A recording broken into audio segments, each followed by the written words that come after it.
तो मार्गदर्शन यह है कि घर पे जब वापस जाएंगे आप लोग, दिया हुआ तो बहुत कुछ है, लेने वाला बहुत कुछ लेके जा रहा है, फिर भी आपको तैयारी या यात्रा आगे क्या करना है। पहले तो आप ध्यान में बैठने के लिए, अगर ध्यान में जिसको बैठने का मन है तो हर रोज़ प्रयास कीजिएगा। जो बिगिनर्स उनको पहले कह रहा हूँ, कोशिश कीजिएगा।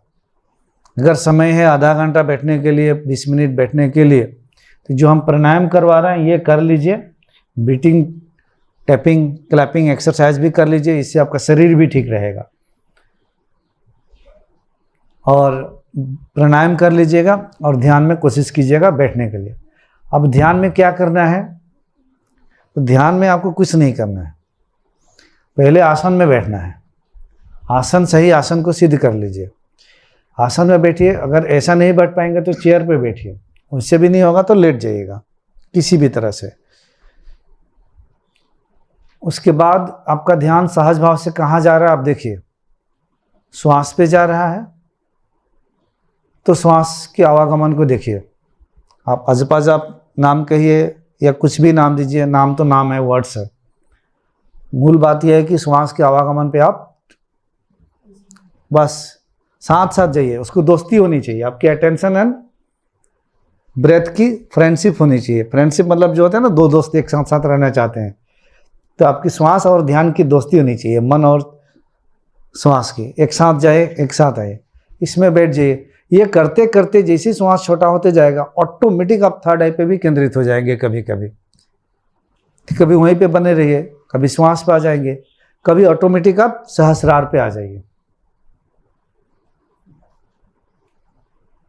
ये निरंतर आप लोगों को करते रहना है। ये अगर आपके पास समय नहीं है इतना बैठने के लिए, 24 घंटा में आधा घंटा या 40 मिनट या 1 घंटा, शायद बहुत व्यस्त भी होंगे ज़िंदगी में, अगर समय नहीं है, इससे लोग कहते हैं ना समय नहीं होता है, लेकिन उठने वाला तो 3 बजे रात को भी उठेगा। एनर्जी अपना तगड़ा कर लेगा तो कम सोएगा, जल्दी उठेगा। करने वाला तो हर हाल में कर ही लेता है, मैनेज कर ही लेता है। नहीं करने वाला के पास तो हज़ारों बहानाएं होती है। फिर भी अगर ये नहीं होता है बिगिनिंग में, तो आप चलते फिरते, खाते पीते, बात करते हुए भी श्वास पे ध्यान केंद्रित कीजिए। आप एनी टाइम श्वास पे ध्यान को केंद्रित कीजिए, चलते फिरते, खाते पीते।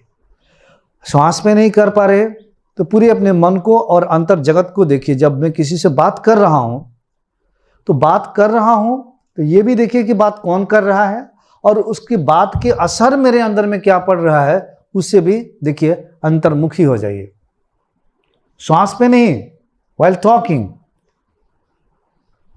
बातचीत करते वक्त जो कुछ बोलता है तो उसके बात के असर मेरे अंदर क्या घटित हो रहा है, अंतर्मुखी हो गए हैं, वो भी देखिए आप। इधर से जब बोल रहे हैं तो वो भी देखिए कि क्या बोल रहे हैं।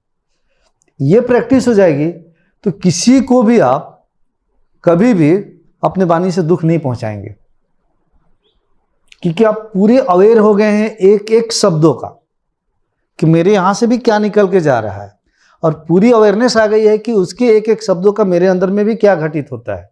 ये अवेयरनेस हटी तो तुरंत उसके शब्दों का यहाँ पे वार हो जाएगा, इमोशन बबल फूट जाएगा और सामने वाला पे भी आप बरस सकते हो। ये रहेगी तो आप उदास भी नहीं होगे, दुखी भी नहीं होगे।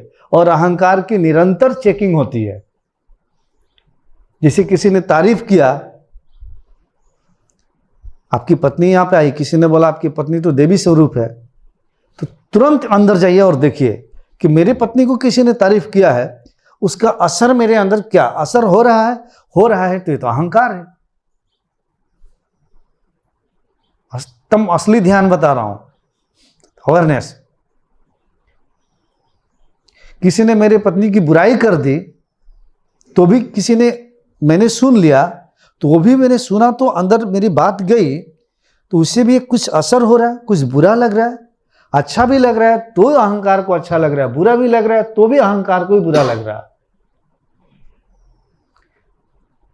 दुकान पे, आपके दुकान पे, ज्वेलरी दुकान पे ढेर कस्टमर आ गए, ढेर सारे सेल्स हो गई, पैसा ज़्यादा आ गया, उसको लेकर आपके चेहरे पे मुस्कुराहट आ गई, तो किसको मुस्कुराहट है? अहंकार को। तब भी ध्यान घटित हो रहा है, बेचते वक्त भी ध्यान घटित हो रहा है। और एक दिन क्या हुआ, एक दिन 2 दिन कस्टमर आ ही नहीं रहे, तब कुछ उदासीपन आ गया, तो भी देखो कौन उदास हो रहा है, क्या घटित हो गया अंदर। ये सारे खेल अहंकार के साथ होता है। तब भी अंदर देखना है, क्योंकि अभी भी आपको बाह्य जगत ही तो प्रभावित कर रहा है ना। आत्मा तो आप प्रभावित है, तो आपका बाह्य जगत ही आपको खुशी के लेवल को, दुख के लेवल को बढ़ा रहा है। किसी की तारीफ से, किसी के सेल से आपको ऊपर नीचे कर रहा है। गुरु जब किसी शिष्य पे पूरी तरह से टूट पड़ता है, तो वो चाहता है उसकी जिंदगी में क्रम क्रम पे ज्यादा दुख आए और पूरी तरह से अहंकार का तहस नहस हो जाए, ध्वंस हो जाए। दुख नहीं आएगा, गाली मिले, ठोकर मिले, पति से मिले, पत्नी से मिले, परिवार से मिले, जगत से मिले, सबसे मिले। बार बार चेक करे, बार बार चेक करे। जब देखेगा कि स्वतंत्र हो चुका हूं, खाली हो चुका हूं, आकाश की बात है, किसी की भी बात आ रही है, प्रतिक्रिया नहीं हो रही है, प्रभावित नहीं हो रहा हूं, ये क्या हो गया? तारीफ करे तो भी एक जैसा, गाली दे तो भी एक जैसा। अब बाह्य जगत मुझे प्रभावित नहीं कर रहा है, प्रेम बना ही है अंदर, शून्यता बना ही है। आंख खोल के ध्यान करो, देखो भीतर मुड़कर। जप कर रहे हो तब भी देखो, किसी के भी जप कर रहे हो तो देखो जप कर कौन रहा है, जप करने वाला कौन है। दोनों काम करो। अब अभी तक तो बेहोशी में जप किए जा रहे हो, अब पीछे अंदर देखो भी कि जप कर कौन रहा है, तो देखोगे कि ये मन कर रहा है। अब मैं देख भी रहा हूं कि जप कर रहा है, कोई जान भी रहा है कि कोई जप कर रहा है, तो जप करने वाला कौन है? मन। गुरु क्यों जप पकड़ा देता है? क्योंकि मन इतना चंचल होता है, जैसे कि बंदर इधर आओ कि इधर उधर, तो थोड़ी देर में मन है तो वो एक जगह स्थिर होना चाहता नहीं है, वो इधर इधर उधर उधर भागना चाहता है, क्योंकि वो जिंदगी भर बाहर ही भागा है। तो आप अंदर लाना चाहते हो, एक जगह टिकाना चाहते हो, एक पॉइंट पे उसको बोलते हैं यहीं पे तुम इसी तरह से आते रहो। वो सिखा ही नहीं है, मन जिंदगी भर बाहर ही भागा है, तो बाहर ही भागना चाहता है। आप चाहते हो उसको पकड़ के मैं एक पॉइंट पे एकाग्र करूं, लेकिन वो बाहर ही भागता है। आप फिर लाना चाहते हो, बाहर ही भागता है। तो कभी क्या किया जाता है, गुरु कहता है कि चलो इसको मन, अब सारा खेल तो मन को कुछ पकड़ाना है, तो गुरु जप दे देगा, मंत्र दे देगा, पकड़ लो। किसको दिया? मन को। अब मन उसको पकड़ के अब उसी में संलग्न होने लग गया। अब जप करते करते करते नहीं छोड़ दोगे तो इधर उधर भागेगा। जप कर रहे तो कम से कम पुनरावृत्ति चल रही है, किसी चीज को रिपीटेशन चल रही है, रिपीटेशन चल रही है, चल रही है, चल रही है। तो उसी मंत्र पे वो धीरे धीरे करते करते करते करते करते आप मंत्रों की अपनी ध्वनि, जप की अपनी ध्वनि, या अपने अंदर ही अंदर कर रहा है। तो मन पकड़ते पकड़ते पकड़ते पकड़ते पकड़ते 2 साल 3 साल 4 साल 5 साल 8 साल 15 साल के साथ धीरे धीरे धीरे वो स्थिर होने लगता है। और जब घटना घटित होने का समय आता है तो जब भी बंद हो जाता है, जीवा भी बंद होते हैं, और जो मानसिक पुनरावृत्ति हो रही थी मन में वो भी बंद हो जाता है।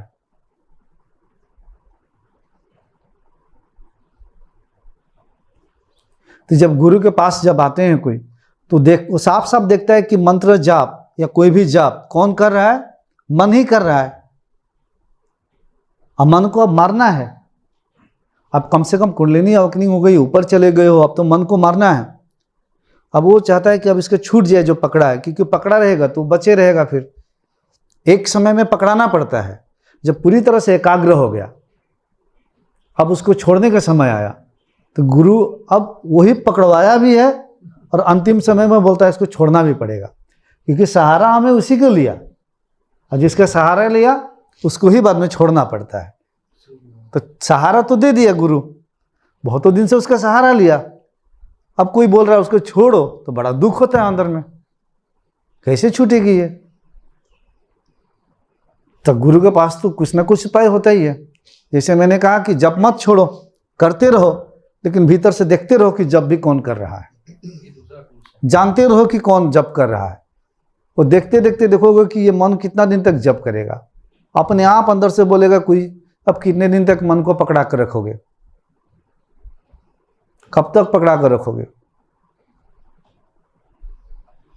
वो मन धीरे धीरे धीरे विलय होते चला जाएगा, उसकी विलुप्त होते चला जाएगा, तो अपने आप छूट जाएगा। अचानक से नहीं छूटता है, प्रयास करते करते। तो इस प्रकार का आप ध्यान निरंतर कर सकते हैं। ऐसा नहीं कि ध्यान ऐसे ही करना है, चलते फिरते आंख खोल के भी ध्यान करो। मतलब मुझे अभी सुन रहे हो तो ध्यान घटित होना चाहिए अंदर अभी भी। कौन सुन रहा है, कानों में आवाज जा रही है, ब्रेन के अंदर कौन सी इंस्ट्रूमेंट क्या है जो सुन रहा है।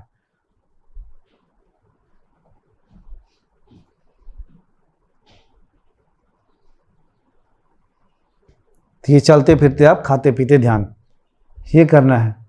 जब करते हुए भी यह ध्यान करना है। बाकी जब प्राणायाम कहा समय मिल गया तब भी।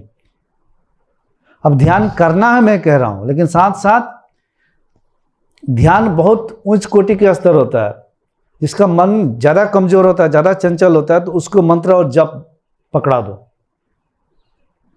क्योंकि ध्यान में मन को एकाग्र करना बड़ा मुश्किल होता है। मंत्र जप पकड़ा दोगे तो रिपीट करते रहेगा, आसान होता है, अंत में छूट जाएगा। ध्यान में चित्त को स्थिर करना। अर्जुन कहते हैं ना कि कृष्ण जब कहते हैं ये कैसे हो सकते हैं, मन तो वायु की तरह चंचल है, आप बोल रहे हो इसको एकाग्र करो, हाउ इज दिस पॉसिबल। मानो कि वायु को बस में करने की बात कर रहे हैं आप। मन को कोई बस में थोड़ी कर सकता है।